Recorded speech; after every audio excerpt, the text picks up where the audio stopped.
आज कुछ बातें रहस्यमयी जगत से।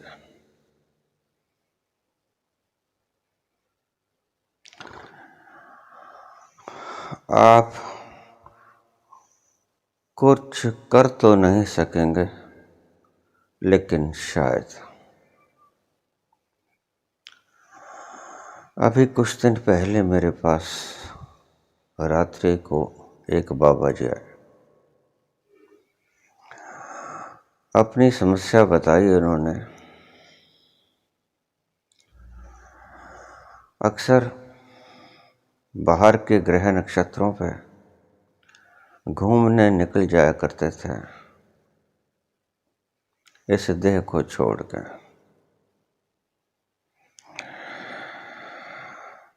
ये काम चलता रहा, संगत इकट्ठी होती गई।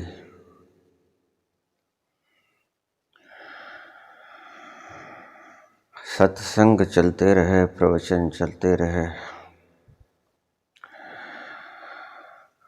बाबा जी ने अपनी दूर ग्रहों की यात्रा शुरू रखी। एक दिन उलझ गए। आपसे भी बता दूं, कभी कोई अड़चन आ जाती है।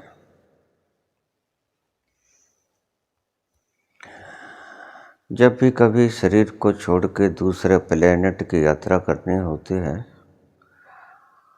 तो नाभि से निकलना पड़ता है, अपनी इस स्थूल देह से। सूक्ष्म साथ जाता है, स्थूल पड़ा रह जाता है।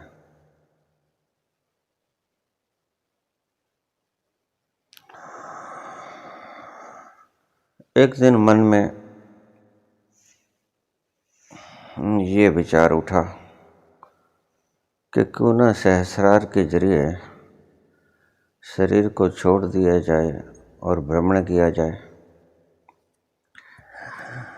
अब देखिए, थोड़ा सा कॉन्शियस से ये बात को अपने अचेतन मन में डाल लेना, कभी किसी को आवश्यकता पड़ जाती है।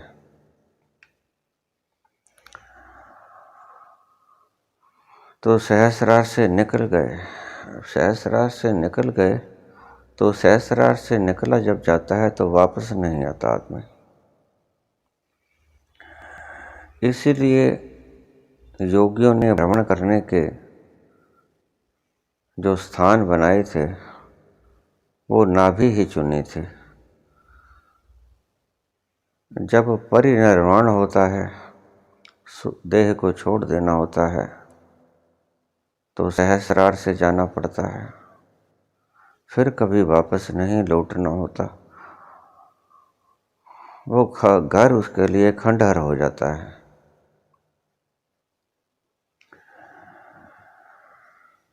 रोज जाता था, बलिष्ठ शरीर था। शरीर निर्बल हो जाए तो शरीर को छोड़ना बंद कर देना चाहिए, क्योंकि बड़ा घातक है। लगातार शरीर को छोड़ोगे तो शरीर निर्बल हो जाएगा और फिर बीमार पड़ जाओगे, अशक्त हो जाओगे और तुम्हारी यात्रा रोकनी पड़ेगी तुम्हें। सो ज़्यादा शरीर से बाहर निकलने की चेष्टा मत करना। बस ज़्यादा ज़रूरत होने पर ही इस देह को त्यागना और सदा याद रखना कि नाभि क्षेत्र से ही निकलना। अगर गलती से पहुंचा हुआ व्यक्ति संत सहस्रार से बाहर निकल जाएगा तो फिर वो कभी वापस नहीं आ सकता। सो समाधि में जाया करते थे, 1-2 दिन भ्रमण करके वापस आ जाया करते थे। शिष्यों ने सोचा कि समाधि में गए हैं, सदा ही वापस आ जाते थे। एक दिन गलत फैसला हो गया। सहस्रार से निकल के, अब जो सहस्रार से व्यक्ति निकलता है अंतिम क्षण में निकलता है। जब सहस्रार से व्यक्ति निकलता है तो फिर वापस आने का कोई मार्ग नहीं।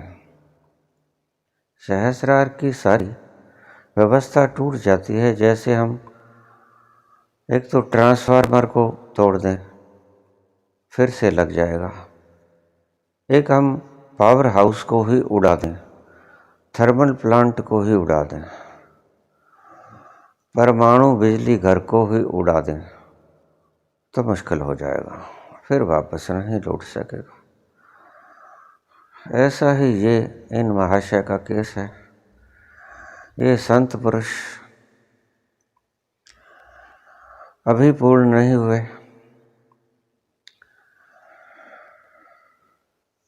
भोगने कर्म बाकी हैं।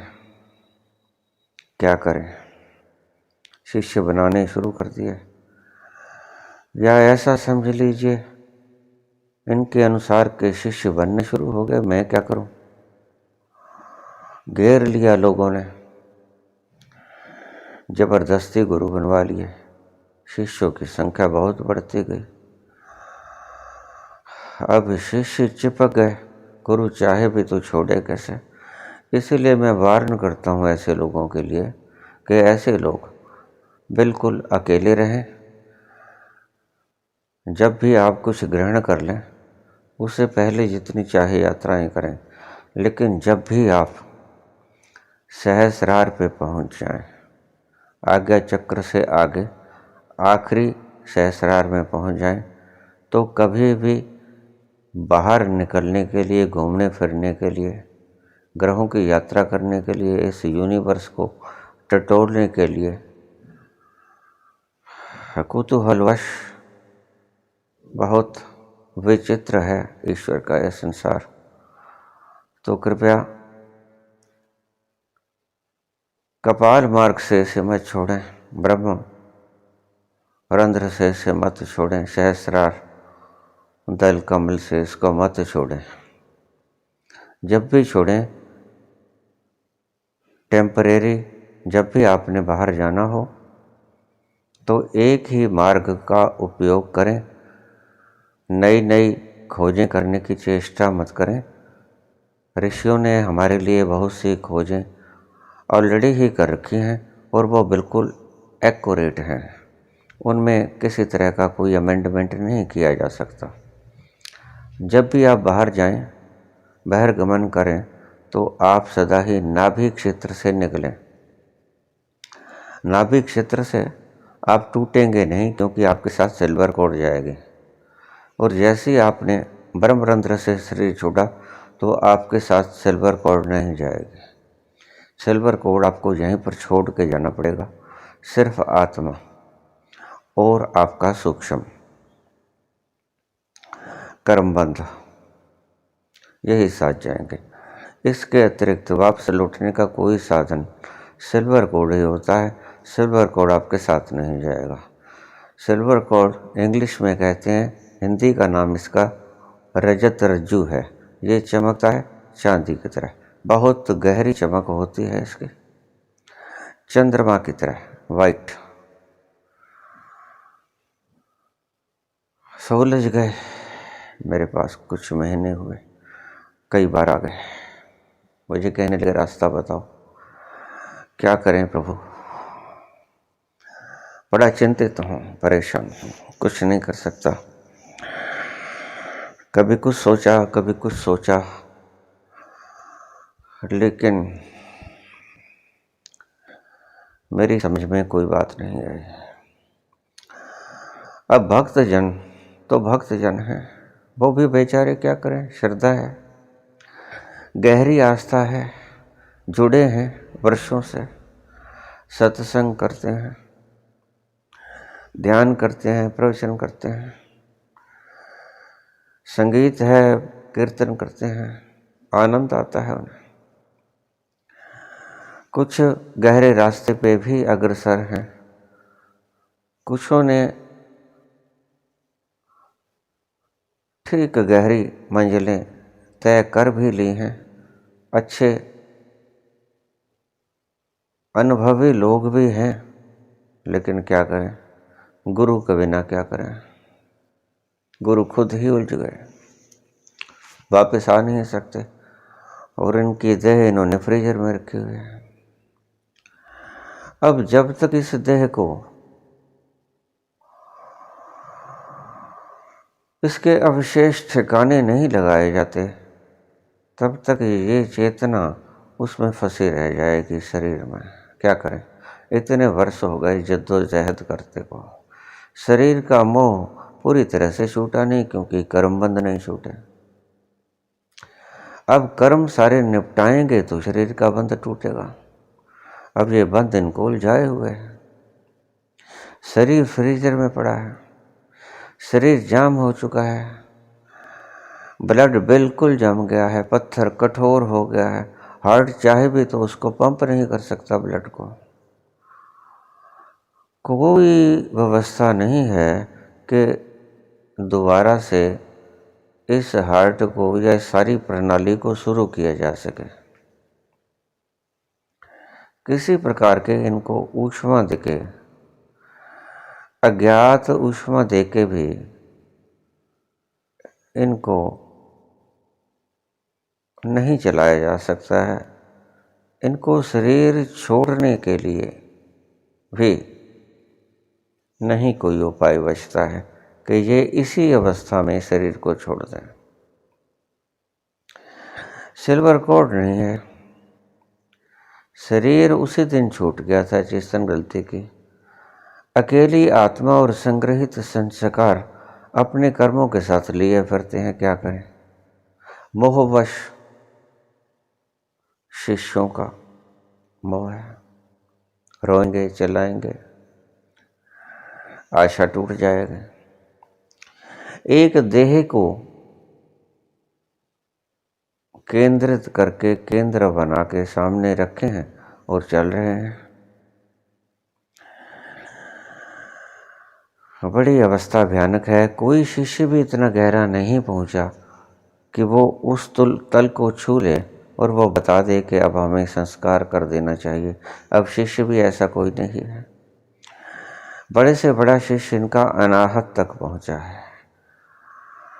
तो ऐसी कोई संभावना नहीं है, क्योंकि अभी फिसल जाने की संभावनाएं उस शिष्य में भी बाकी है। किसी की बात अगर कोई कहे भी तो ये मानने वाले नहीं हैं। ये भक्तों को समझाना बहुत मुश्किल है। ज्ञानी को समझाया जा सकता है, ज्ञानियों को समझाया जा सकता है, भक्तों को समझाया नहीं जा सकता। मैंने बहुत कोशिश करके देखी अपनी तौर से, परंतु ये समझने की बजाय ज़्यादा मोहपाश में बंधे जा रहे हैं गुरु के। क्या किया जाए ऐसी अवस्था। सुबह 3 बजे से मेरे पास बहुत से बुद्ध पुरुष आए। हमने विचार विमर्श किया। कुछ पुराने बुद्ध पुरुष भी मैंने बुला लिए कैलाश से। कैलाश में इन बुद्ध पुरुषों का जमावड़ा है। पुराने बुद्ध पुरुष भी बहुत बैठे हैं वहाँ, सदियों पुराने भी बैठे हैं। जो अभी जा नहीं रहे हैं, कैलाश पे उनका डेरा है। एक और भी जगह है, लेकिन वहाँ कुछ गिनती के हैं। यहाँ बहुत ज़्यादा हैं, करीब हजारों संत हैं यहाँ बुद्ध पुरुष हैं।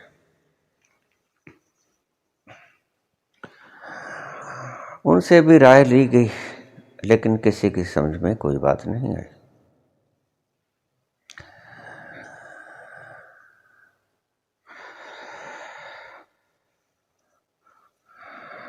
आपसे 2-3 बातें शेयर करना चाहूँगा। अगर ऐसी अवस्था किसी संत पुरुष के साथ आती है, पहली बात, 96 घंटे तक 72 होते हैं, लेकिन आप 24 घंटे और अड़ेगिए। 96 घंटे तक अगर व्यक्ति वापस नहीं आता है शरीर में, तो उसको जला दीजिए। इससे सभी का भला है। वो जो व्यक्ति शरीर गलती से छोड़ गया है, वापस तो आ नहीं सकता, मजबूरी है। और जब तक ये देह आप ठिकाने ना लगा दोगे, इसके अवशेष मिटा ना दोगे, तब तक वो मजबूरी है, क्योंकि अभी पूर्ण मुक्त नहीं हुआ है। अभी मोह पाश उसका जुड़ा हुआ है, अभी जोड़ बाकी है शरीर के साथ। अभी ये सारा शरीर जस की तस, सारा कोई फेल नहीं हुआ यंत्र, सभी कुछ ठीक है। लेकिन अब ये दोबारा से चालू नहीं हो सकता। ये कबाड़ खाना है, ये कचरा है, ये जलाना पड़ेगा, आज नहीं कल। जितनी देरी कर दोगे उतनी देर हो जाएगी। शायद शरीर न गलेगा ही नहीं, पता है, हजारों साल पड़ा रहता है शरीर, लेपन वगैरह या फ्रीजर के अंदर है तो शरीर नहीं गलेगा। शरीर तो नहीं गलेगा, लेकिन वो आत्मा जो दूसरों को मुक्त करने के लिए आई थी, खुद ही बंध गई सदा के लिए। मुझसे बहुत बार इन महात्मा ने इमदाद मांगी है, मैंने कोशिश भी की है, लेकिन मैं भी लाचार हूँ, मैं लाचार हूँ। पहले मन में एक हौसला था, शायद हल कर लूँगा। संत हैं, बुद्ध पुरुष हैं, पुराने बुद्ध पुरुष हैं,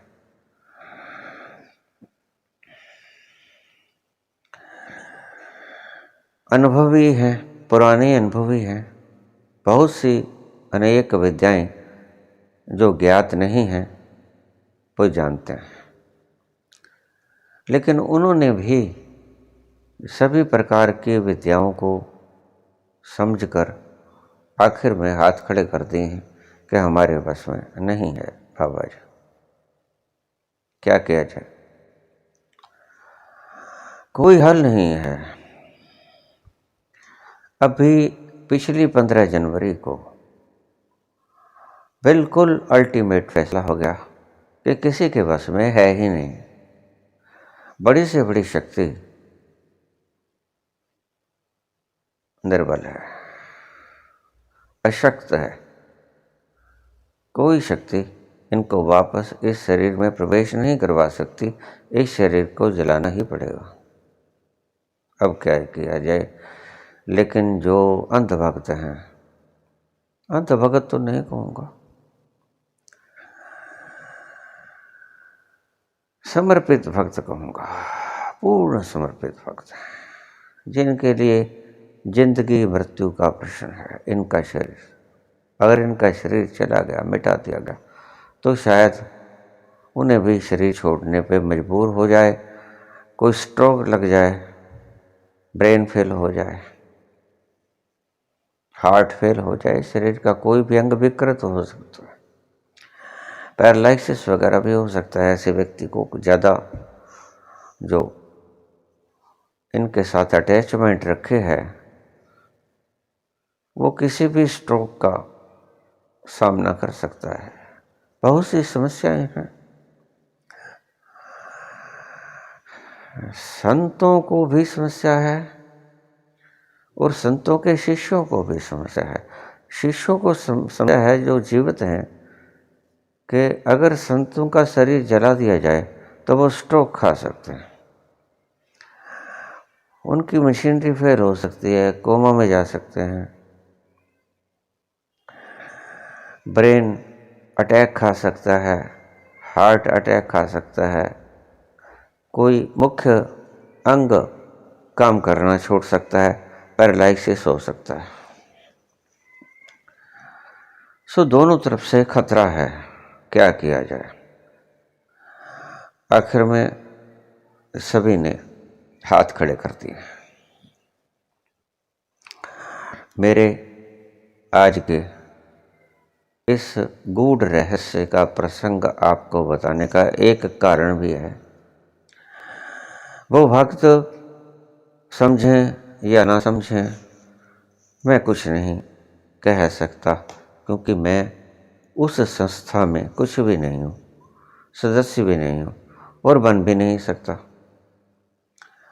और मेरे पास कोई जरिया भी नहीं है कि मैं उच्च अधिकारियों के पास, जो ज़्यादा बड़े भक्त हैं, उनके पास पहुंचा सकूं ये बात।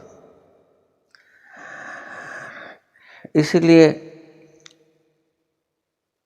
एक आपके लिए प्रार्थना और इन्फॉर्मेशन, अगर कभी किसी संत के साथ, ये आप चाहे लिख के चले जाना इस बात को, वैसे तो इस वीडियो में सुरक्षित रहेगी ये बात, लेकिन फिर भी आप कई जगहों पे इसे सुरक्षित रख लेना। अगर कभी ऐसा होता है कोई संत पुरुष जो अध्यात्म में रुचि रखता है, गुरु है या नहीं है, उसके शिष्य हैं या नहीं हैं, वो अकेला है या उसके शिष्य कम हैं या बहुत ज़्यादा हैं, इस बात से कोई संबंध नहीं है।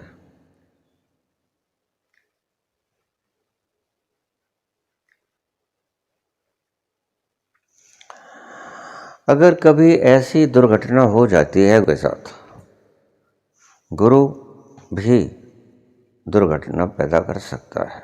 जब तक पूर्ण मुक्ति को उपलब्ध नहीं हुआ, निर्वाण नहीं हुआ, फिर तो शरीर छूट जाए कोई बात नहीं, महापरिनिर्वाण हो जाएगा कोई बात नहीं। निर्वाण अगर न हुआ हो,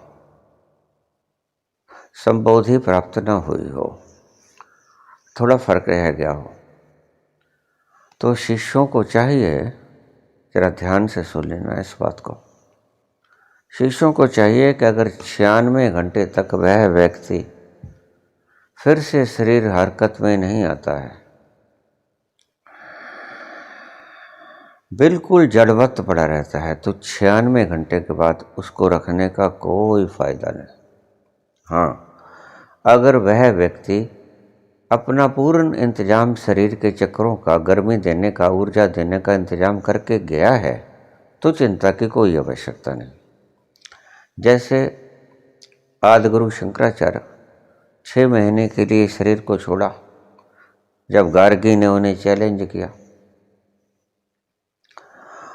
और मृत राजा की देह में वो प्रवेश कर गए, उससे पहले उन्होंने सारे चक्रों की एनर्जी देने की व्यवस्था अपने जो पूर्ण ज्ञाता थे उस चक्रों के, वो नियुक्त कर दिए। उन्होंने 7 व्यक्ति नियुक्त किए एक एक चक्कर के लिए, और उससे अलग फिर जिन्हें हम बिल्कुल सेपरेट कह देते हैं, स्टिफनीस, वो भी उन्होंने कहा कि आप अलग से तैयार रहना, क्योंकि अगर ये शरीर जाता है तो विश्व से बहुत कुछ लुप्त हो जाएगा। और उनकी बात ठीक भी निकली। उसके बाद वो शिष्यों को बहुत कुछ दे कर गए, विश्व भ्रमण की उन्होंने, और शिष्यों को चुन चुन के उन्होंने उपदेश दिया, जो कि बहुत महत्वपूर्ण है। आज तक उनका लाभ उठाया जा रहा है संसार भर में। खैर, अगर कोई व्यक्ति ऐसा संत शरीर को छोड़ देता है और 96 घंटे तक शरीर में वापस नहीं लौटता है, तो समझो कुछ गड़बड़ हुई। नंबर 2, अगर 72 घंटे के बाद व्यक्ति शरीर में वापस नहीं आता, तो शिष्यों को सतर्क हो जाना चाहिए। तो क्या किया जाए? अगर औरत है, जैसे पहुंची हुई कोई औरत है, माताएं भी पहुंच सकते हैं, तो कोई पुरुष अपना अंगूठा और पहली उंगली अंगूठे के साथ वाली, जिनको मिलाकर हम लिखते हैं पेन हाथ में रख, दाएं हाथ का हो या बाएं हाथ का, इससे कोई फर्क नहीं पड़ता। ध्यान से समझ लेना इसको। हाथ दायां हो या बायां हो, औरत हो या आदमी हो, जो कि शरीर को छोड़ के गया है, वो औरत हो या आदमी हो। लेकिन अगर औरत है तो ये प्रोसेस आदमी को करनी पड़ेगी, अगर आदमी है तो यह प्रोसेस स्त्री को करनी पड़ेगी। दूसरी बात आप समझ लेना, अगर स्त्री है तो जो आदमी है उसने उसके पाँव के हाथ लगाना है अंगूठे, यानी अंगूठा अंगूठे के ऊपर होना चाहिए। उसके हाथ का अंगूठा जो गुरुजन शरीर छोड़ के गया है उसके पाँव के अंगूठे के ऊपर होना चाहिए। और देखिए कैसे होना चाहिए। ऊपर अंगूठे के नाखून होता है,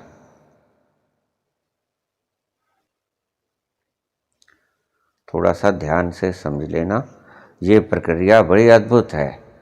नाखून जो होता है वो होता है इंसुलेटर, उसके भीतर से ऊर्जा प्रवाहित नहीं हो सकती, वो लकड़ी की तरह है। नाखून इंसुलेटर होता है। नाखून के ऊपर अपने अंगूठे का मांस वाला हिस्सा नहीं रखना है। अपना अंगूठा उसके अंगूठे के, गुरु के अंगूठे के नीचे रखना है, मांस वाला पोर्शन। अंगूठे के नाखून पर मांस नहीं आना चाहिए। फिर से समझ लेना, उंगली ऊपर हो, वो अंगूठे के नाखून पर आ जाए, कोई बात नहीं। उंगली अंगूठे के साथ वाली पहली उंगली नाखून के ऊपर अंगूठे के आ जाए, कोई बात नहीं। लेकिन अंगूठा पांव के अंगूठे के मांस के साथ मांस भिड़े, ये प्रक्रिया को ध्यान में रखना। फिर से समझ लेना, अंगूठा नीचे रखना है पांव के अंगूठे के नीचे अंगूठा रखना है और अंगूठे के ऊपर उंगली रखनी है।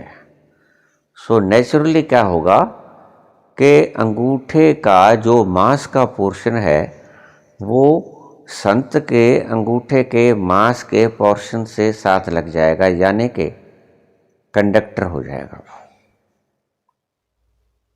ऊर्जा चालू हो जाएगी।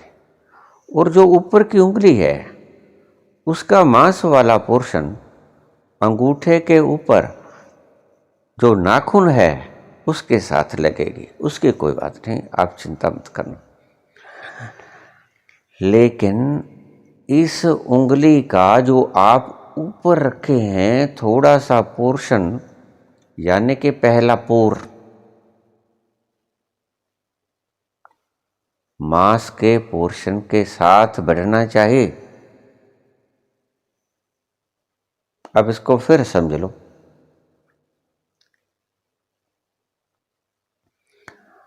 अंगूठे के नीचे तो आपने पूरा अंगूठा रख दिया, वो तो मांस के साथ मांस भिड़ गया, ऊर्जा प्रवाहित होनी शुरू हो गई। लेकिन हम इसको सर्किट में कैसे बदलेंगे? ऊपर का जो उंगली रखेंगे हम अंगूठे के ऊपर, वो क्योंकि नाखून पर रखी जाएगी तो नाखून इंसुलेटर है, उसमें से ऊर्जा प्रवाहित नहीं होनी और हमने उसका सर्कल बनाना है। तो उंगली को अंगूठे के ऊपर जहाँ तक नाखून है वहाँ तक तो लेके जाना ही है, उससे आगे एक पोर तक लेके जाना है। उंगली का एक पोर अंगूठे के नाखून से आगे चला जाए ताकि मांस को टच कर ले। तो क्या स्थिति होगी कि अंगूठा जब पूरा लगेगा तो आप उंगली को अगर पूरा अंगूठे के ऊपर रखोगे तो एक पोर उंगली का नाखून को क्रॉस करके अंगूठे के मांस के साथ भिड़ जाएगा और सर्किट शुरू हो जाएगा। अब एक बार फिर समझ लो, क्योंकि बहुत महत्वपूर्ण बात है। अंगूठे का तो आपको बता ही दिया को, अंगूठा तो आपने नाखून के नीचे वाले पोर्शन पे रखना है, मांस के साथ अंगूठे का मांस भिड़ गया। अब बात रह गई उंगली की, उंगली कैसा रखना है। हमने सर्किट बनाना है ऊर्जा का। उंगली को, क्योंकि ऊपर नाखून है, नाखून तक तो पहुंचाना ही है, नाखून से आगे उसको चला देना है। एक पोर, पहला पोर्शन जो उंगली का एक पोर होता है ना, कट, इसको नाखून से आगे तक ले जाना है। तो इसको अच्छी तरह से ये जच जाएगी। और जैसे ही आप इस उंगली को नाखून से आगे लेके जाओगे और नीचे का पोर्शन मांस का मांस के साथ भिड़ा हुआ है, हाथ का अंगूठा पांव के अंगूठे के साथ भिड़ा हुआ है, ये तो बिल्कुल ठीक हो गया। मुश्किल ऊपर पड़ेगी। ऊपर अंगूठे के नाखून से आगे लेके जाना है उंगली को, मांस का पोर्शन। मेरे ख्याल में अब आप समझ गए होंगे, मैंने बहुत बार आपको समझा दिया है। तो ये सर्किट शुरू हो गया। आप चाहे दाएं हाथ को या बाएं हाथ को किसी को भी रख सकते हो। एक अंगूठे पे ऐसे, ऐसे ही दूसरे अंगूठे पे दूसरा हाथ। दोनों हाथों से दोनों पांवों के अंगूठों को इस तरह से आप प्रेस करना है, धीरे से, हल्के से, ताकि सर्किट बन जाए। दोनों पांवों के अंगूठों को, सिर्फ अंगूठों को हाथों के अंगूठे और उंगली के साथ प्रेस कर देना है। पांव का तो सिर्फ अंगूठा ही आएगा, हाथों की दो उंगलियां आएंगी, एक अंगूठा और एक उंगली। दो उंगली हाथों की, एक अंगूठा पांव का। दोनों पांवों को दोनों हाथों की उंगलियों से ऐसे ढक लेना है। और इस प्रक्रिया को आपने 5 मिनट तक रखना है।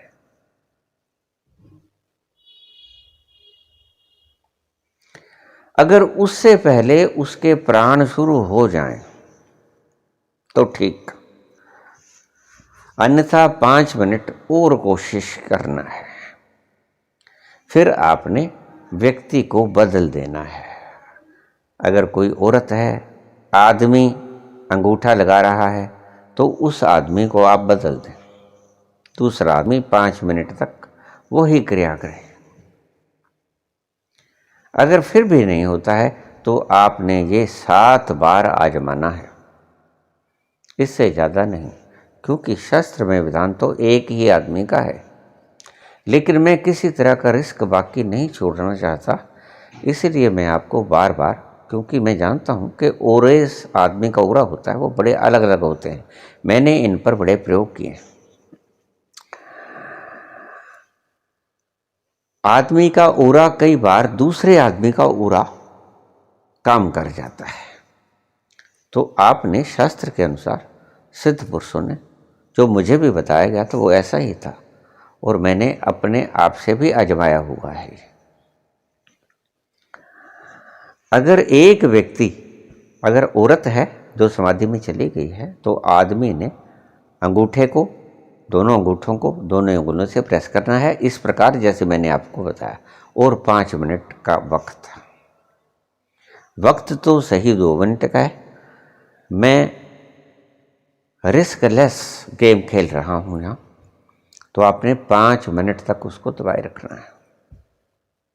सही वक्त 2 मिनट का है। आपकी इन्फॉर्मेशन के लिए आपने 5 मिनट तक लेना है, कोई रिस्क नहीं लेना है। 5 मिनट तक ये पोजीशन लेना है हाथों का आपने। अगर एक से ठीक ना आए तो व्यक्ति बदल देना है।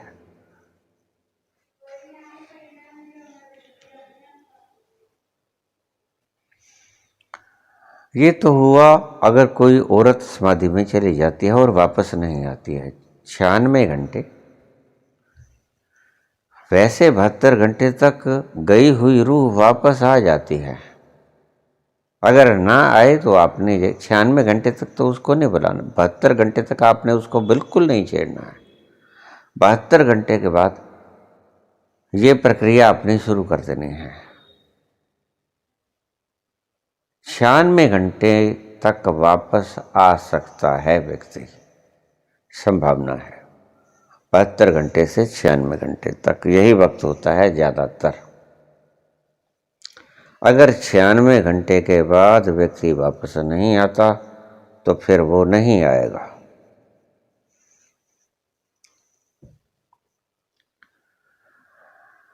अगर कोई आपको शंकराचार्य की बात कहे तो वो बात छोड़ो, वो प्रोसेस अलग थी।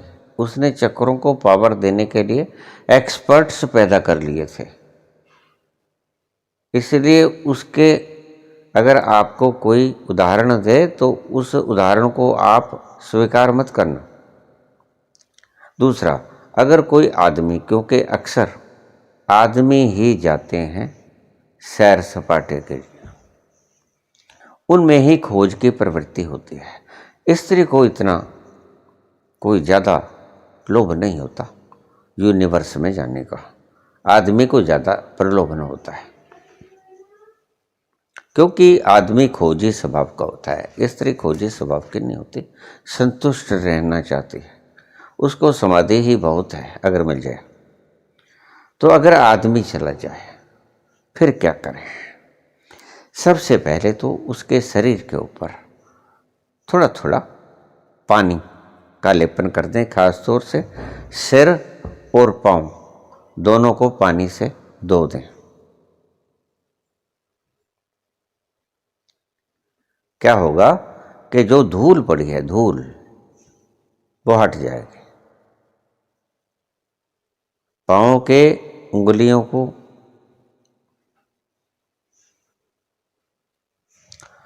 अच्छी तरह से धो दें,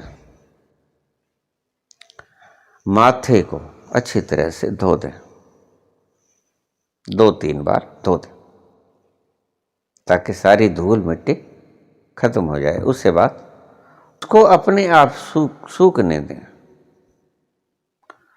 कोई कपड़ा वगैरह इस्तेमाल ना करें, उसको हवा से ही सूखने दें।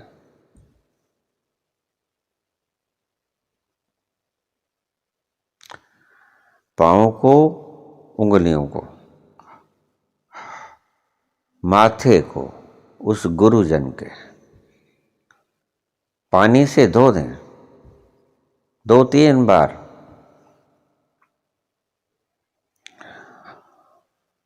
और उसको कपड़े से मत पूछे, चाहे कितना भी साफ क्यों ना हो। जब वो सूख जाए तो किसी स्त्री को, यहां ध्यान रखना, वह स्त्री उस वक्त रजस्वला नहीं होनी चाहिए, यानी पीरियड्स के भीतर नहीं होनी चाहिए। ऐसी स्त्री को ये क्रिया जो मैंने आपको पहले बताई, उंगली और अंगूठा उसके अंगूठे पे संत के लगानी है, जिस विधि से मैंने बताई थी। अंगूठा नीचे, उंगली ऊपर और उंगली नाखून से एक पोर आगे।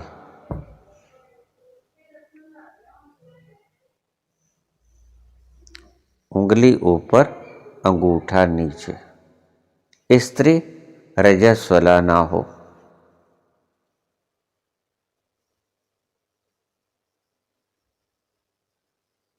बच्ची न हो, जो अभी रजस्वला नहीं हुई वो बच्ची न हो।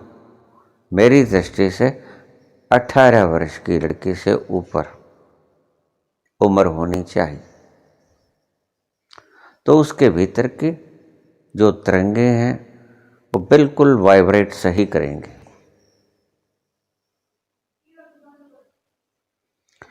एक्यूरेट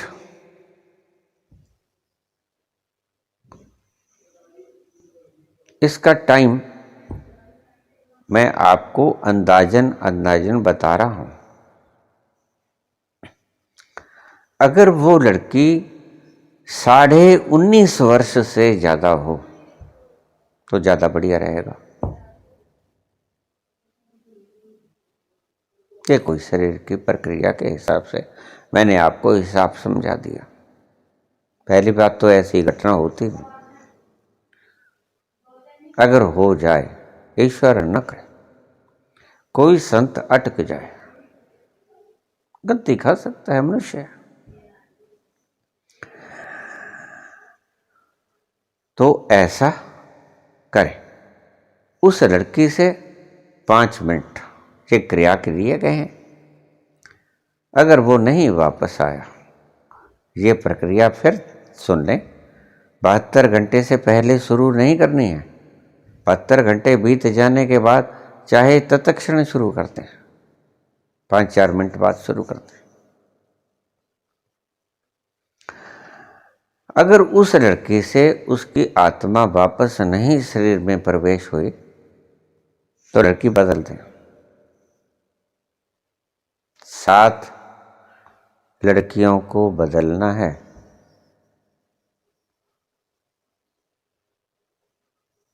मैं शास्त्र विधान से बहुत ज़्यादा रिस्कलेस गेम आपको बता रहा हूँ। अगर इससे नहीं होगा तो फिर कभी नहीं होगा।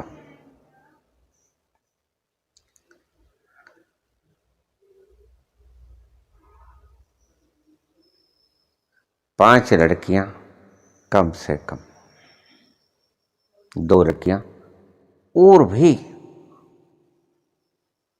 आजमा सकती हैं ये क्रिया, लेकिन ये इंसुलेशन की प्रक्रिया को ध्यान में रखना है। ऐसा ना हो कि आप अंगूठे के ऊपर मांस को टकाए रखें, नाखून के ऊपर, फिर कुछ नहीं होगा, सर्किट नहीं बंध पाएगा ऊर्जा का।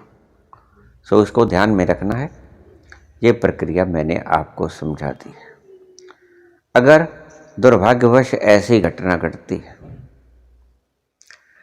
क्योंकि ऐसे व्यक्ति अक्सर समाधि में शरीर से बाहर जाने की इच्छा रखते ही हैं।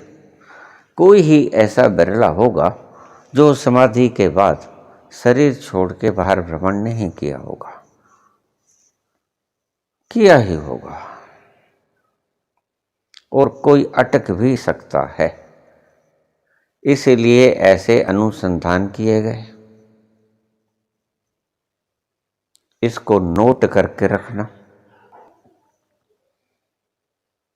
आने वाला वक्त अच्छा भी आ सकता है। ऐसे व्यक्ति मुमुक्षु पैदा हो सकते हैं, संभावना है। जगत जाग रहा है।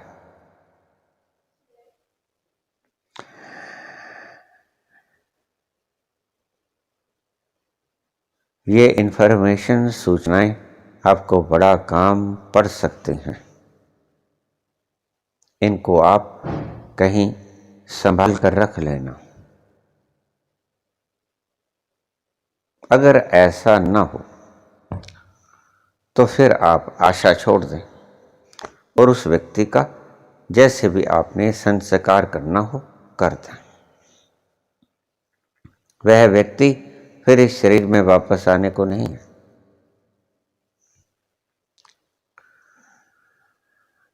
आपने देखा होगा, अभी भी हमारे धर्म में ये रिवाज है कि जब व्यक्ति प्राण छोड़ देता है, व्यक्ति आम संत तो हमारे यहाँ होते ही नहीं। अगर होते हैं तो वो अक्सर घर छोड़ देते हैं, क्योंकि हमारे दिमाग में पुरानी संस्कृतियाँ घर की हुई हैं। संत घर पे नहीं रहते, वो छोड़ देते हैं, घर छोड़ के चले जाते हैं। आज जमाना थोड़ा बदल गया है, तो कुछ संत घर पे रहना शुरू हो गए हैं। किसी के साथ ये दुर्घटना अगर बीत जाए तो ऐसा करें, उसके मुख में कुछ न डालें। जैसे आपको समझाया गया है मूर्खों पंडितों ने, गंगा जल डाल दो, चरणामृत डाल दो, उसके मुख में कुछ नहीं डालना है आपने। कोई उसके नाक या कान के अंदर रुई वगैरह नहीं देनी है आपने, वैसे ही चलते रहने दें उसको 96 घंटे तक। हाँ, एक बात बीच में आएगी, अगर संत ने पहली घड़ी ही शरीर त्याग दिया है तो आपको पता चल जाएगा 48 घंटे के बाद उसके शरीर से दुर्गंध उठनी शुरू हो जाएगी। ये है आपका फॉर्मूला जांचने का।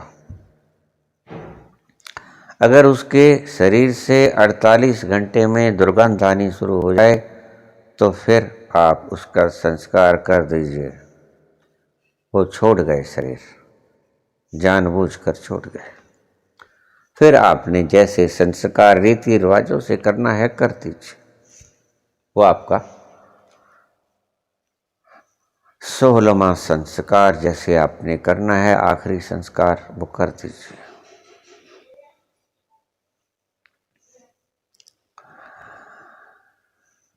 अब ऐसी अवस्थाओं में भक्तों को देखना चाहिए। मैं आपको समझा दूं, शायद किसी के दिमाग में आ जाए, वह व्यक्ति उलझा पड़ा है, उसको अपने कर्म पूरे करने पड़ेंगे, वही लेखा पूरा करना पड़ेगा, तब वो अगले शरीर में मुक्त होगा। इस शरीर से तो वो गया, अगला शरीर धारण कर नहीं सकता, क्योंकि अभी इस शरीर को ठिकाने नहीं लगाया गया। अनुरोध ही कर सकता हूं, मेरा कोई वश नहीं। करबद्ध प्रार्थना है। अगर आपको समझ आ जाए कि वो धर्म कौन सा है, वह व्यक्ति कौन सा है, वो संत कौन से हैं, तो उस संत पर कृपा करें। वो इस इंतजार में है, वो कोई लंबी समाधि में नहीं है। इन भावनाओं को आपको त्यागना होगा और उनको आपको अंतिम संस्कार के लिए विदा करना होगा। वो उलझे पड़े हैं, मैं आपको उनका संदेश सुना दिया है, आगे आपकी मर्जी। मैं आपकी आध्यात्मिक परंपराओं में कोई व्यवधान डालना नहीं चाहता, लेकिन उनका संदेश मैं ही पहुंचा सकता हूं। आखिरी विनती मेरे पास बहुत वक्त से आ रही है, तो आज मेरा मन हुआ, क्योंकि रात्रि वो बहुत मेरे पास रोए कुछ दिन पहले रात्रि। तो मैं आपसे करबद्ध प्रार्थना करूंगा कि इस संत को उलझाए मत रखें। ये जीवित नहीं होगा, कभी नहीं जीवित होगा। आप इनको, अगर आप गुरु मानते हो, सम्मान विदा कर दीजिए, ताकि ये अपनी अगली यात्रा पे चले जाएं। नहीं तो शायद ऐसा वक्त आ जाएगा कि आप मुक्त हो जाएंगे और आपके गुरु बंधे रह जाएंगे इस शरीर में, इस शरीर के मोह पाश में बंधे रह जाएंगे। कृपा करके इस मोह पाश से उन्हें मुक्त कीजिए। वो अपनी कोशिशें करने के बाद इससे मुक्त नहीं हो पा रहे हैं। सूचना मैंने आपको दे दी है। मानना न मानना, करना न करना, आपके ऊपर कोई बंधन नहीं है। आप खुद बुद्धि रखते हैं, आप थोड़ा ज्ञान भी रखते होंगे। मेरे शब्दों को ठीक से समझ लेना। आप थोड़ा ज्ञान भी रखते होंगे, मैंने ये शब्द बरते हैं, उस ज्ञान का प्रयोग कीजिए। व्यर्थ में रूढ़िवादियों में मत उलझिए। यहाँ के संत कुछ तो जानते ही हैं, उनको बुला के पूछ लीजिए। जो आज संसार को आध्यात्मिकता का उपदेश दे रहे हैं, उनको कुछ तो पता है ही, उनसे पूछ लीजिए। कि अब इस व्यक्ति का क्या करें, वो बताएगा आपको, और मैंने तो आपको बता ही दिया है। धन्यवाद।